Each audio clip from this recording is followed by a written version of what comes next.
Hi friends, hello everyone, welcome back to my channel. In this video, we're going to discuss higher order linear differential equation जिसमें हम CFPI method cover करिए. उसका third part है. First part में हमने देखा था कि complementary factor complementary function CF हम कैसे फाइंड आउट कर सकते हैं जहाँ पर राइट हैंड साइड 0 के बराबर होती थी. फिर हमने नेक्स्ट पार्ट में देखा कि पर्टिकुलर इंटीग्रल PI कैसे फाइंड आउट करें जब राइट हैंड साइड पर e⁻x sin x cos x के फंक्शंस हो. अब थर्ड पार्ट में जो ये वाली वीडियो है इसमें हम देखेंगे कि अगर राइट हैंड साइड पे कोई पॉलिनॉमियल हो या फिर e⁻x के साथ कोई फंक्शन मल्टीप्लिकेशन में, तब हम पर्टिकुलर इंटीग्रल कैसे फाइंड आउट कर सकते हैं. सो स्टार्ट करते हैं. सो मेन फोकस क्या होगा इस वाली वीडियो की, अगर मेरे पास इस टाइप की higher order linear differential equation जहाँ पर राइट हैंड साइड पे कोई पॉलिनॉमियल है p ऑफ x, या फिर ये फर्स्ट चीज़ है. सेकंड क्या होगा, अगर राइट हैंड साइड पे e⁻ax के साथ कोई फंक्शन मल्टीप्लिकेशन में, तब हम कैसे पर्टिकुलर इंटीग्रल फाइंड आउट कर सकते हैं. तो ये इस वीडियो के फोकसेस है. स्टार्ट करते हैं. ये सारी चीज़ें हमने प्रीवियस वीडियोस में प्रीवियस पार्ट्स में कवर की थी. अब नेक्स्ट चलते हैं. तो पहली चीज़, अगर राइट हैंड साइड पे कोई पॉलिनॉमियल हो f of dy is equals, अगर यहाँ पे कोई पॉलिनॉमियल p ऑफ x हो, तब हम कैसे कर सकते हैं. अब यहाँ पर हम क्या करेंगे, कुछ एक्सपेंशंस का यूज़ करेंगे. आपने कुछ एक्सपेंशन सब पढ़े होंगे क्योंकि आप तो इस लेवल तक आप पहुँच चुके हो. तो आपने कुछ बायनॉमियल इनफाइनाइट एक्सपेंशंस पढ़े होंगे कि 1 + x कि अगर पावर -1 हो तो इसका जो इनफाइनाइट एक्सपेंशन होता है वो होता है 1 - x + x² - x³ + x⁴ - x⁵, और ऐसे इन्फिनिटी तक चलता रहता है. फिर इससे एक सिमिलर एक्सपेंशन आता है कि अगर यहाँ पर x की जगह -x हो तो क्या होगा, सारे प्लस हो जाएंगे. 1 + x x² + x⁴ + x⁴ + x⁵, आगे चलता जाएगा. तो इस टाइप के एक्सपेंशंस का हम जो है यहाँ पर इस वाले केस में जब राइट हैंड साइड पे कोई पॉलिनॉमियल होगा तब हम इनका यूज़ करेंगे. कैसे करेंगे देखते हैं. अब एक एग्जांपल लेते हैं. अगर मेरे पास है d² + 1 y = x². अगर ये मेरे पास एक higher order linear differential equation है, वो जिसका CF पहले निकाल लेते हैं. इसका CF क्या होगा, CF = यहाँ पे इसके रूट्स क्या है, आयोटा और माइनस आयोटा. तो इस वाले केस में जिसका CF आता है C1 + x + C2 cos x, ये हो जाएगा इसका CF. मेन बात आती है PI कैसे निकालेंगे. अब PI निकालने के लिए हम क्या करेंगे, इस यहाँ पर हमारा मेथड क्या होगा वो देखते हैं. अब इसके यहाँ पर देखो, ये y के साथ में जो मल्टीप्लिकेशन में डिफरेंशियल ऑपरेटर, जो मल्टीप्लिकेशन में मैं बेसिकली जब भी मैं किसी डिफरेंशियल इक्वेशन को सॉल्व करूँ, मैं क्या करूँ, मैं इस डिफरेंशियल ऑपरेटर को रिवर्स करूँ, मैं इसका इन्वर्स करूँ, मैं इसको इस साइड से दूसरी साइड ले जा रहा हूँ. मैं कह सकता हूँ मतलब कि ये मेरे पास जो डिफरेंशियल ऑपरेटर है मैं इसका इन्वर्स कर रहा हूँ. मैं ऐसा कह सकता हूँ कि अगर मैं किसी डिफरेंशियल इक्वेशन को सॉल्व करूँ, इसका मीनिंग ये है मैं उसके डिफरेंशियल ऑपरेटर को दूसरी साइड ले जाकर उसका इन्वर्स करूँ. तो इस सेम चीज़ मैं यहाँ पर लिखूँगा. कैसे, मैं जो ये चीज़ मल्टीप्लिकेशन को है मैं इसको डिवीज़न में ले जाऊँगा. तो x² डिवाइड बाय d² + 1, ये है PI फाइंड आउट करने का मेथड. ठीक है, अब स्टार्ट करते हैं. अब यहाँ पर कैसे यूज़ करेंगे, क्या करना है ना कि मैंने आपको कुछ एक्सपेंशंस बताए थे ये वाले, तो इन्हीं चीज़ को मैं यूज़ करूँगा. यहाँ पर मेरे पास x² बाहर मल्टीप्लिकेशन में, इसको मैं कैसे लिख सकता हूँ, 1 + d² -1 है. अब क्या करना है, अब मुझे इनको एक्सपैंड कर देते हैं. मैं इस चीज़ को एक्सपैंड करूँगा तो मेरे पास क्या आ जाएगा, x² 1 - d² + d⁴ - d⁶ plus आगे इन्फिनिटी तक चलता जाएगा. ये इसका एक्सपेंशन हो जाएगा, इनफाइनाइट एक्सपेंशन. अब क्या करना है, ये मेरे पास d था क्या, ये डिफ्रेंशिएशन है, d डिफ्रेंशिएशन है. तो फिर मैं क्या करूँगा कि जब भी मैं x² को 1 के साथ मल्टीप्लाई करूँगा तो मेरे पास x² आएगा. अगर मैं x² को d² के साथ मल्टीप्लाई करूँ तो इसका मीनिंग ये है कि मैं x² का ट्वाइस 2 बार डिफ्रेंशिएशन करूँ तो मेरे पास क्या आ जाएगा, आंसर 2 आ जाएगा. अगर मैं 4d से मल्टीप्लाई करता हूँ मतलब कि मैं 4 टाइम्स डिफ्रेंशिएशन करूँ जिसका आंसर 0 आ जाएगा. सिमिलरली 6 टाइम्स डिफ्रेंशिएशन का आंसर 0 आ जाएगा. मतलब कि अगर मैं d के साथ मल्टीप्लाई करूँ तो मुझे डिफ्रेंशिएशन करना है, मैं d² के साथ मल्टीप्लाई करूँ तो मुझे 2 बार डिफ्रेंशिएशन करना है. तो इस तरह से हम करेंगे. मैंने x1 के साथ किया x² - d² 2 बार डिफ्रेंशिएशन करेंगे तो 2 आंसर आएगा. लेकिन अगर हम D4 और D6 के साथ मल्टीप्लाई करेंगे तो वो तो ज़ीरो के बराबर आ जाएगा, तो इसके आगे ही ज़ीरो चलता जाएगा, तो ये आगे का ज़ीरो है। और जो मेरे पास क्या आ गया, ये क्या हो गया, जब इसको इससे ले जाएगी तो मेरे पास x² - 2 आ गया। तो बस यही, ये जो मेरे पास आया यही पी आई है, ये क्या है, पी आई, पर्टिकुलर इंटीग्रल। तो y इज इक्वल्स टू मेरे पास क्या है, x² + 2, ये मेरे पास पी आई हो गया। सी एफ मैं पहले फाइंड आउट कर चुका हूँ, ये ना, और पी आई मेरे पास क्या है, x² + 2, दोनों को ऐड कर दे के मेरे पास जनरल सोल्यूशन आ जाएगा। ठीक है, तो मेथड क्या था, सी एफ निकालना पहले आपको आता था। पी आई, जब भी मेरे पास कोई पॉलिनॉमियल साइड में दिया होगा राइट हैंड साइड पे, तो हमें क्या करना है, डिफरेंशियल ऑपरेटर को डिनोमिनेटर में ले जाना है दूसरी साइड पे, फिर उसके बाद इस टाइप के एक्सपेंशंस का यूज़ करना है, ये कर देना है। फिर क्या करना है, जो मेरे पास फंक्शन था उसको अंदर मल्टीप्लाई कर देना है। फिर जो भी, अगर मेरे पास d² है तो 2 बार डिफ्रेंशिएशन करके लिख दो, 4 है तो मतलब जब क्या कहते हैं, अंदर मल्टीप्लाई करके डिफ्रेंशिएशन करते जो आपके पास आंसर आ जाएगा, जो आंसर है वो पर्टिकुलर इंटीग्रल है। और कुछ एग्जांपल्स देखते हैं। अगर इस टाइप से कोई गिवन हो, d² - 3d plus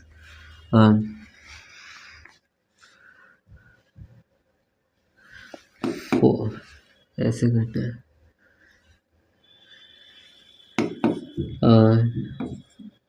d³ - 3b² + 3d - 1 y is equals to, यहाँ पर क्या करें, x² + x + 1। ये मेरे पास इससे ही देख, पॉलिनॉमियल राइट हैंड साइड में गिवन है। अब मुझे क्या करना होगा, या फिर ठीक है, अब मुझे क्या करना है, इस डिफरेंशियल इक्वेशन को सॉल्व करने कैसे करेंगे देखते हैं। मैं इस चीज़ को क्या लिख सकता हूँ, d - 1 का क्यूब है, y is equal to x² + x + 1। सबसे पहले सी एफ फाइंड आउट करेंगे। सी एफ क्या होता है, इसका सी एफ क्या आ जाएगा, यहाँ पर m की वैल्यू के 1 1 1 3 टाइम्स 1 आए, तो इसका सी एफ निकालना, जब भी रिपीटेड वैल्यूज आएगी इसका सी एफ निकालना, मैंने आपको बताया था कैसे होगा, c1 प्लस 2 बार एक और बार रिपीट हो रहा है तो c2x प्लस 3 टाइम्स रिपीट हो रहा है इसलिए c3x², ये मेरे पास आ गया इंटू e⁻x, ये इसका सी एफ हो गया। अब मेन बात आती है पी आई कैसे निकालेंगे। अब पी आई निकालना स्टार्ट करें। अब पी आई निकालने के लिए क्या करेंगे, डिफरेंशियल ऑपरेटर को डिनोमिनेटर में ले जाएगी। डिफरेंशियल ऑपरेटर को डिनोमिनेटर में ले गए तो क्या होगा, मैं इसे 1/d ऐसे करके लिख सकता हूँ, 1/d - 1 लिख दिया। अब बस क्या करना है, इन जो 1/, में मेरे पास गिवन है, इनको बस मुझे एक्सपैंड करना है। एक्सपैंड करोगे मेरे पास आंसर आ जाएगा। कैसे देखते हैं, मैं एक काम कर सकता हूँ, इसके जगह क्या करूँ, यहाँ से माइनस निकालें, यहाँ से माइनस निकालें, यहाँ से माइनस निकालें, 3 बार माइनस, एक बार ऐसे कर देंगे तो माइनस, तो ये मेरे पास आ गया इंटू 1 - d⁻⁻1 1 - d⁻⁻1 1 - d⁻⁻1। ठीक है, इसको मैं एक्सपैंड करूँगा तो फिर मेरे पास 1 + d + 2d + 3d। अब ये चीज़ देखो कि मैं इस चीज़ का अगर मैं 2 बार डिफ्रेंशिएशन करता हूँ तो क्या होगा, मैंने एक बार किया, मैं एक बार करूँगा आंसर आ जाएगा। 2 टाइम्स किया, अगर मैं इसको 2 बार डिफ्रेंशिएशन करता हूँ तो मेरे पास एक कांस्टेंट वैल्यू आएगी। 3 बार डिफ्रेंशिएशन करने पे 0 आ जाएगा, तो मैं 3 और 3 से आगे मैं वैल्यूज़ नहीं लूँगा क्योंकि वो सारी 0 है। तो मैं इसको एक्सपैंड जब करूँगा तो मेरे पास ये वैल्यू आ गई और इसका ही क्यूब हो गया, या फिर मैं इसे 3 टाइम्स लिख देता हूँ, d² + 1 + d + d²। ठीक है, और ये मेरे पास वैल्यू हो गई -x² - x + 1। ठीक है, अब स्टार्ट करते हैं। 1 के साथ मल्टीप्लाई करना है, -x² - x प्लस, या +1 कहाँ से आ गया,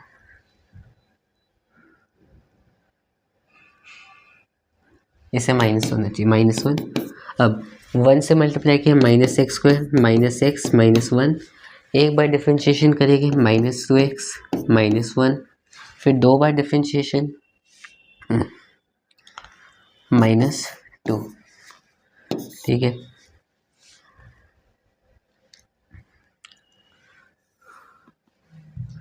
इसका रिजल्टेंट क्या आ जाएगा, -x² - 3x और -4। अब यहाँ पर हमने एक बार ये वाला ऑपरेटर लगा दिया, इसको ये रिपीट करते जाना है, माइनस ये स्क्वायर और ये, ठीक है। ये 1 से मल्टीप्लाई करेंगे, सेम चीज़ रिपीट हो जाएगी। एक बार डिफ्रेंशिएशन -2x -3, 2 बार डिफ्रेंशिएशन -2, ठीक है, और फिर वापस सेम ऑपरेटर। इसका रिजल्टेंट क्या आ जाएगा, -x² -5x -9, और ये वाला ऑपरेटर बाहर लगाना, ठीक है।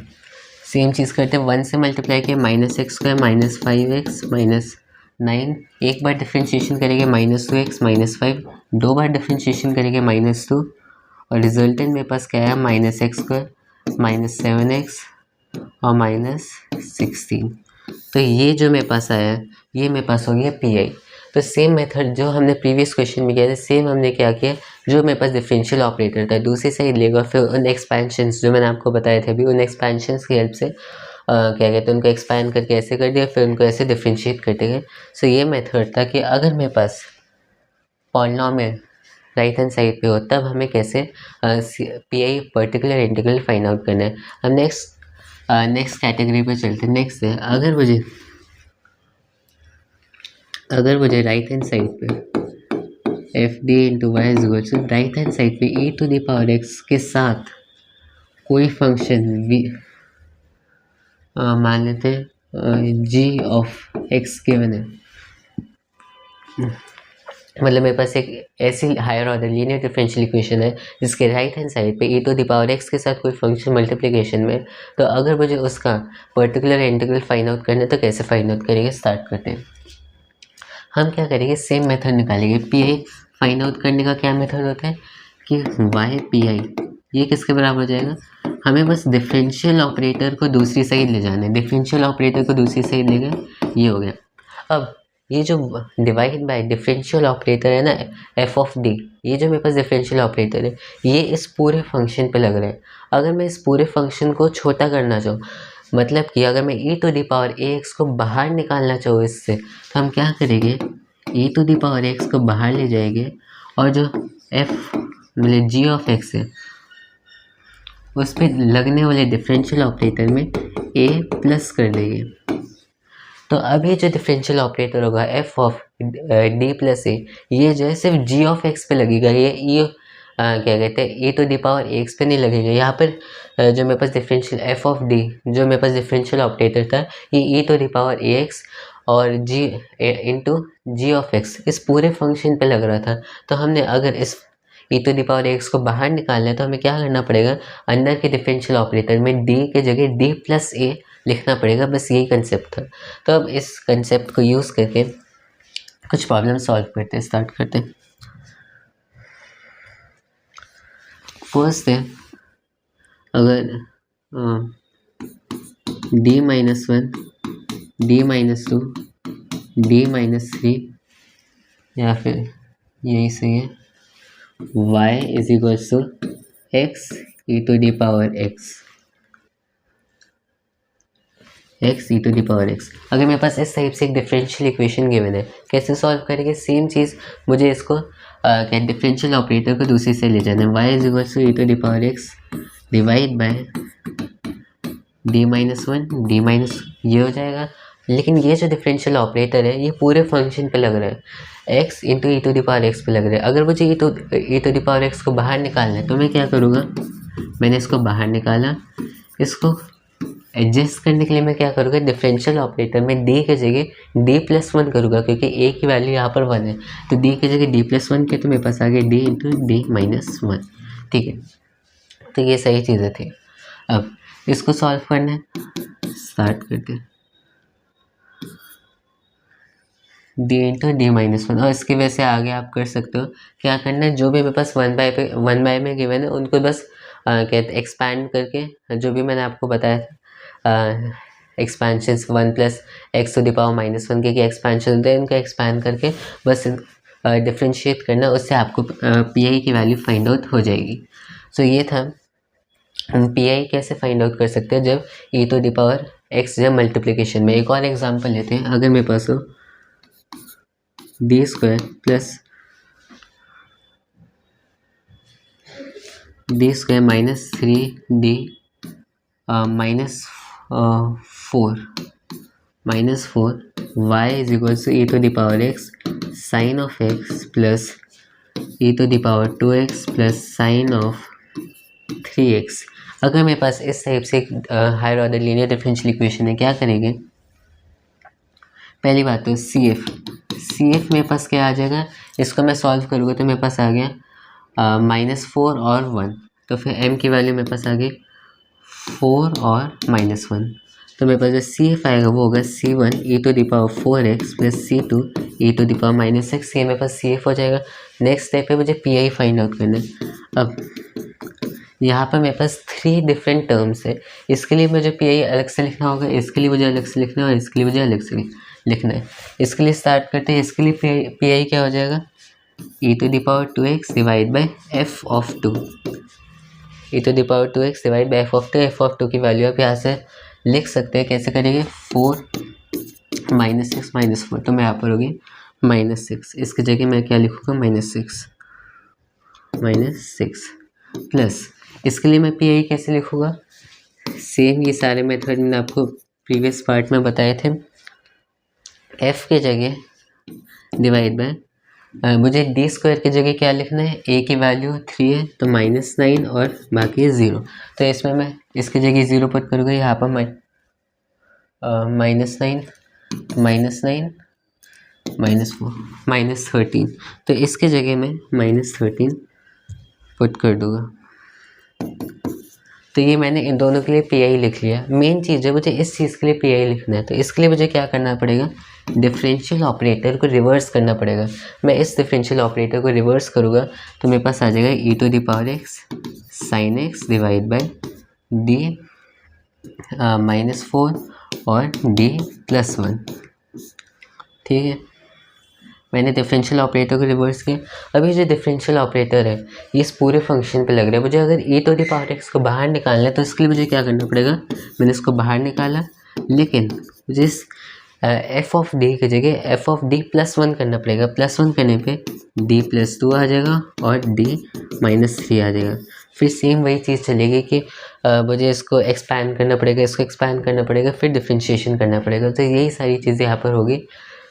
सो ये था कि कंसेप्ट अगर e to the power x multiply में हो तो हम क्या कर सकते हैं।